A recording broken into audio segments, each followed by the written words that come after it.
आपस में प्रेम नदारद हो गया है, विश्वास की बात ही नहीं रही।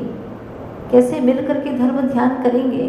पहले के समय पर दंपति मिलकर के धर्म ध्यान किया करते थे, आहार दान दिया करते थे। आजकल एक है तो दूसरा नहीं, दूसरी है तो वो नहीं है। ऐसी स्थितियां पैदा हो रही है। किराए के लोगों को लाते हैं, आहार दान आदि दे देते हैं, काम चला रहे हैं, जैसे तैसे जिंदगी को दौड़ा रहे हैं।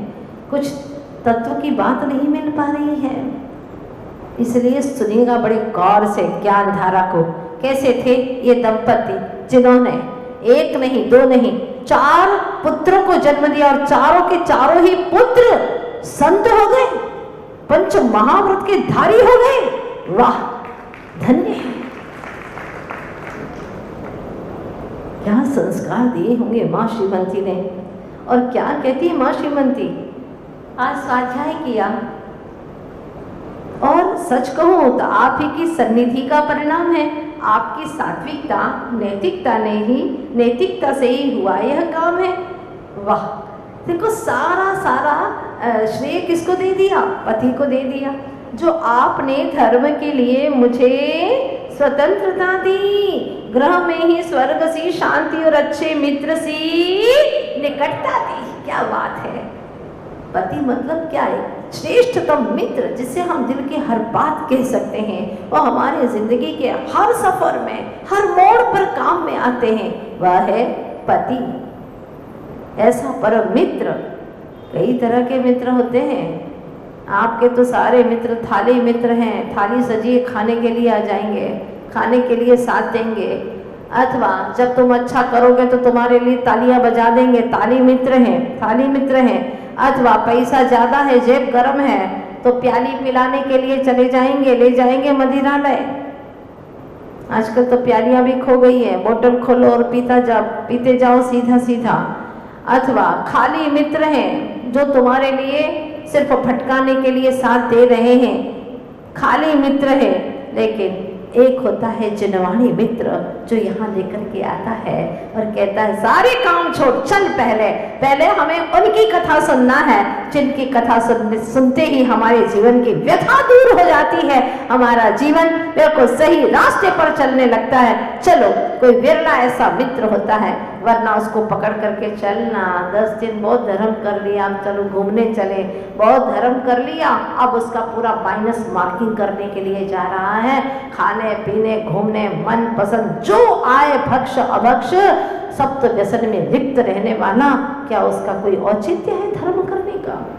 10 दिन धर्म ध्यान करे और फिर सब सपाट कर ले और उसके पूर्व के जो पुण्य थे उसको भी खत्म कर दे, पाप में संक्रमित कर दे।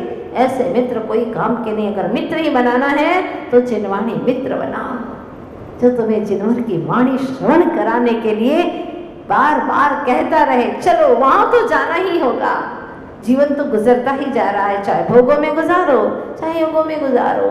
श्रेष्ठ यही है कि तुम अपने परिणामों को निर्मल करके अपने जीवन के हर लम्हे को गुजारो, तो सार्थक होगा तुम्हारा। बहुत ही सौभाग्यशाली हैं।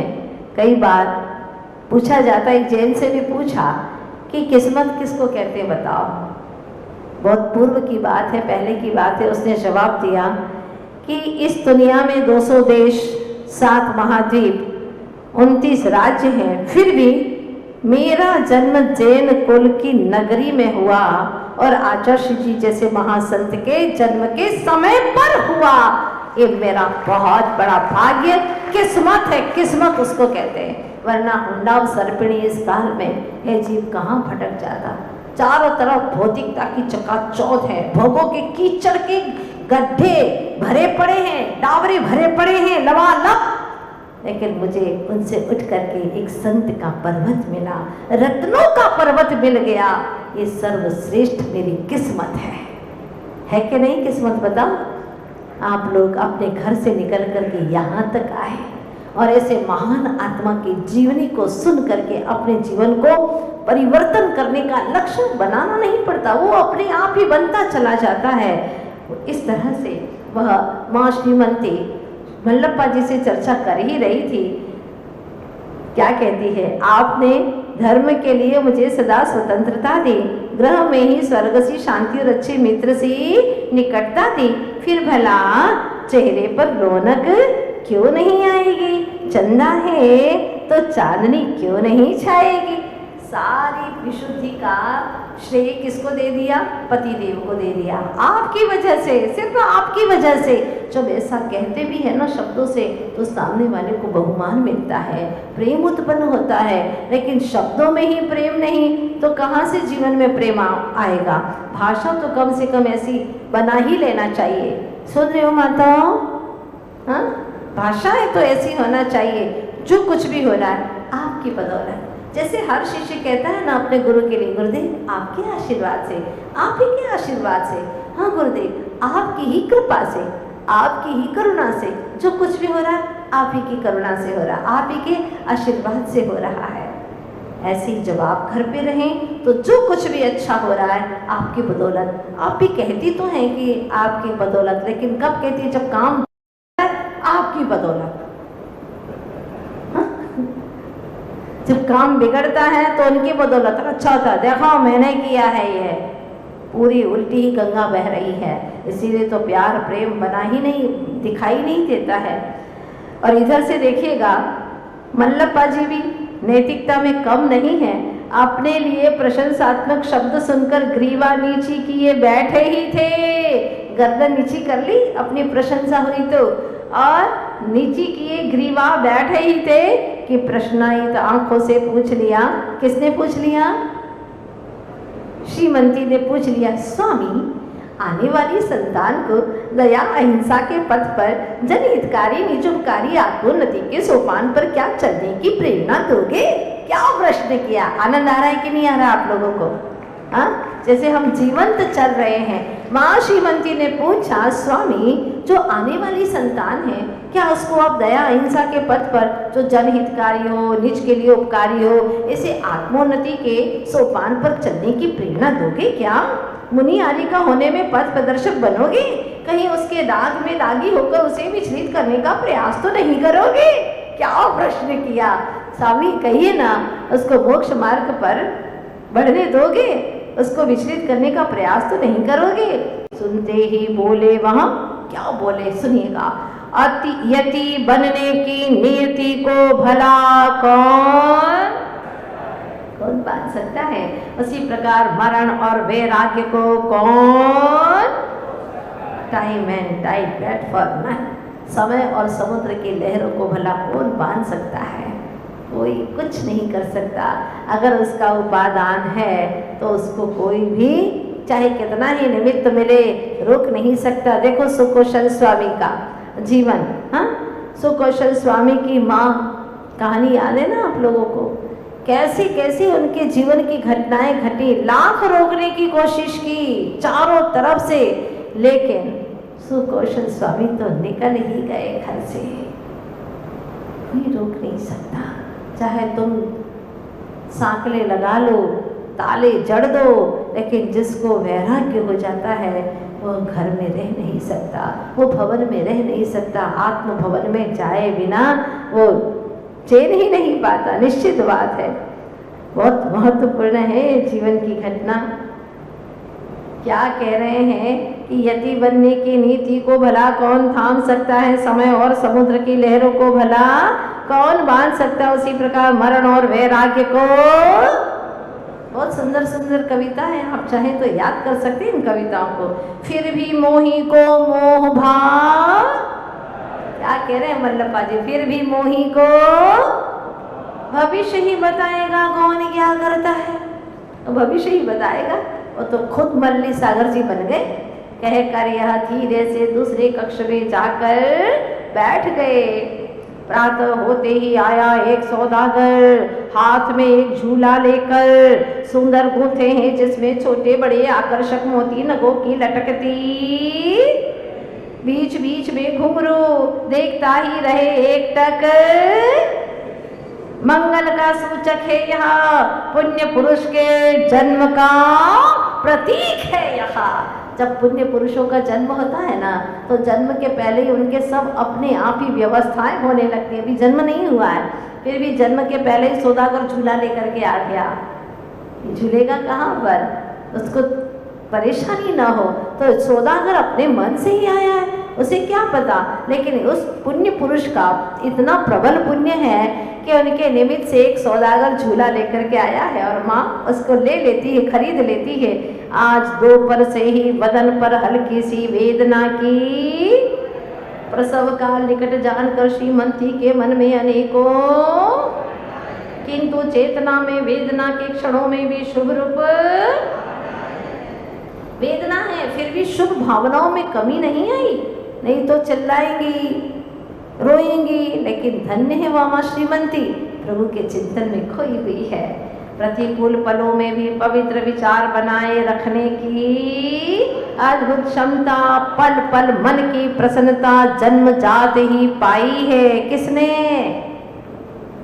माँ श्रीमती ने। पूर्व भव से पुण्य की सौगात लेकर ही यह, तभी तो इन्हीं के गर्भ में अवतरित हुआ यह पावन ज्ञानी। प्रतिकूलता में भी भव का कूल देख लेता है, भव का किनारा देख लेता है, और अज्ञानी को सब अनुकूल है फिर भी वह रोता ही रोता रहता है, रोता ही रोता रहता है। ये नहीं है, वो नहीं है, संसार है, यहाँ सर्व सुख तो किसी को मिलेगा ही नहीं।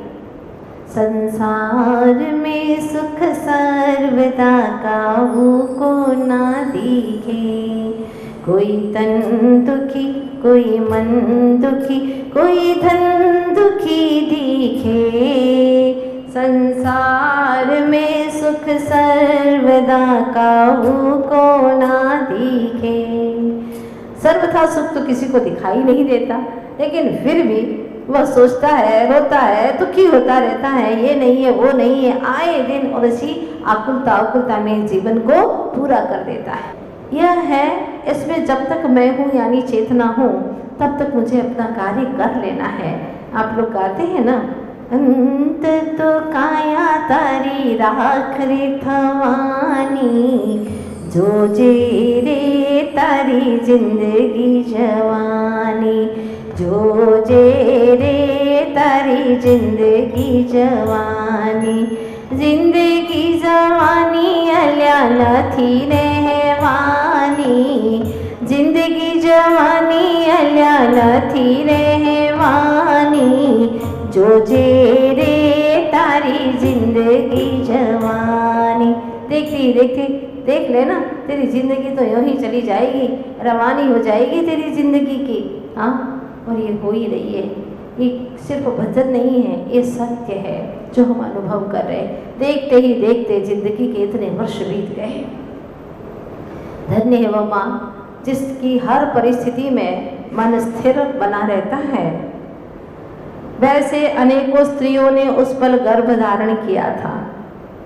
बिल्कुल, जब माँ श्रीमती ने गर्भ धारण किया था उस वक्त कई माताओं ने भी गर्भ धारण किया था, पर यह सौभाग्य किसी और को क्यों नहीं मिल पाया था?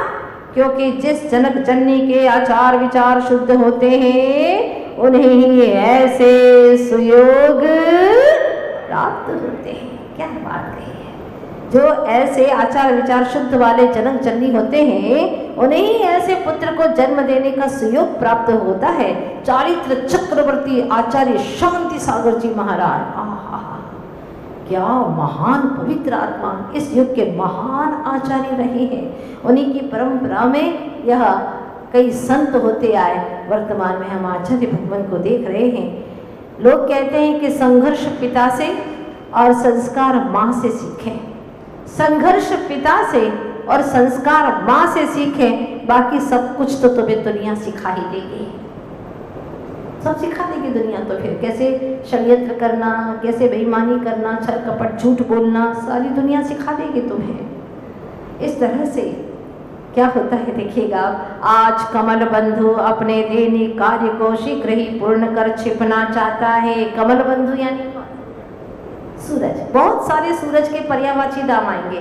आज कमल बंधु अपने दैनिक कार्य को शीघ्र ही पूर्ण कर उज्ज्वल धवल सी चांद की चांदनी से, हाँ, तभी तो स्वयं को प्रभावहीन देख। कौन? सूरज। स्वयं को प्रभावहीन देख अपने प्रताप और इन दो पुत्रों को साथ ले चला जा रहा है। कौन? सूरज। एक कल्पना है, सूरज अपने दो पुत्र कौन कौन से? प्रताप और प्रकाश, इन दोनों को साथ, चलो बच्चों आज जल्दी चलो, अपन ऐसा लग रहा है कोई और सूरज धरती पर आने वाला है, जल्दी चलो अपना उपहास हो जाएगा। कौन कह रहा है? सूरज अपने दो पुत्रों से। देखिए आगे क्या होता है। उसे आभास हुआ कि आज अर्ध निशा में एक और भास्कर प्रकाशित,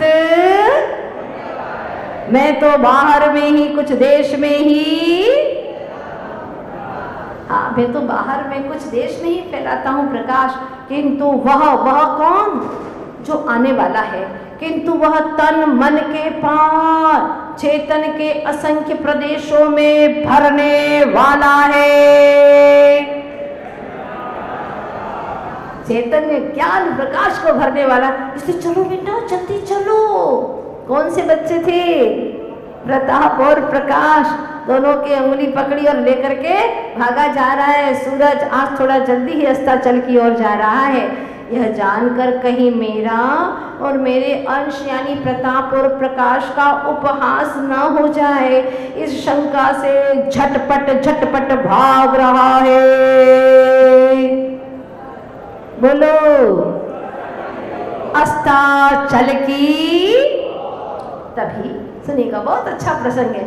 एक बार पढ़ना शुरू करेंगे तो आपको बंद करने का मन ही नहीं करेगा, लगेगा कि पढ़ते ही जाओ। अब क्या होता है देखिएगा। तभी निशा के चमकते गाल देख, निशा जानते हो ना, रात्रि। तभी निशा के चमकते गाल देख ज्ञान धारा की एक लहर ने पूछा कि आज तुम इतनी दीप्तिमान क्यों दिख रही हो? रोज की तो काली कलूटी हो निशा तुम, हाँ पर आज इतनी दीप्तिमान क्यों दिख रही हो? निशा के बारे में आचार्य जी ने मूक माटी में गजब का प्रसंग लिया है। जब पढ़ाएंगे ना तब आपको बहुत आनंद आएगा। निशा का याद रखिएगा, निशा थी काली कलूटी। कौन शादी करेगा उससे? बहुत लड़के देखे, किसी ने भी हाँ नहीं कहा, तो अंत तो गत्वा दागी चंद्रमा से उसका विवाह हो गया। किसका? निशा का। एक कवि की कल्पना है और इतना जोरदार वर्णन किया है मूक माटी में, बहुत सुंदर वर्णन है, याद रखिएगा। तो यहाँ पर जो निशा थी काली कलूटी, कौन विवाह करेगा उसे? और काली कलूटी दिखती थी, चमकते गाल देख करके गाल पर चमक आ गई उसके। तो पूछा ज्ञान धारा की एक लहर ने, आज तुम इतनी दीप्तिमान क्यों दिख रही हो? उल्लसित अधरों से, उमंगायित वचनों से बोली वह। कौन बोली?